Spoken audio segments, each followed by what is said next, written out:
بسم الله والصلاة والسلام على رسول الله. أسأل الله بمنه وكرمه وجوده، أسأل الله جل في علاه أن يسعدكم سعادة لا شقاء بعدها. إخواني الغالين، لو نبي نبني بيت في هذه الدنيا، بيت العمر، ماذا نفعل؟ نبيع ما ورانا وما قدامنا، نبيع ما نملك من سيارات، من ذهب زوجات، كل ما نملك علشان نرتاح ونبني بيت في هذه الدنيا.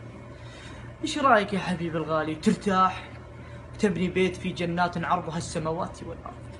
والله ما تأخذ عليك يا أخي الغالي 5 دقائق.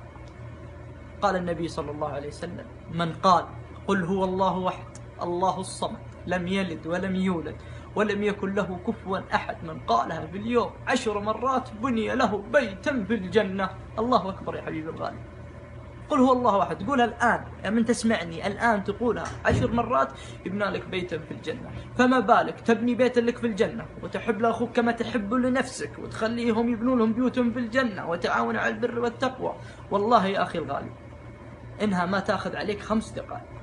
اقهر الشيطان وارض الرحمن وكررها الآن.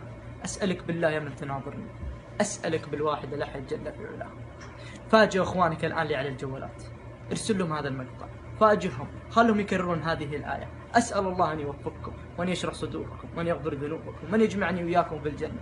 اللهم يا ذا الجلال والإكرام، من أرسل هذا المقطع وعاوني على نشره، اللهم اغفر ذنبك واشرح صدرك ويسر أمرك وادخل السرور في قلبك. اللهم ارزقك في جنات عرضها السماوات والأرض.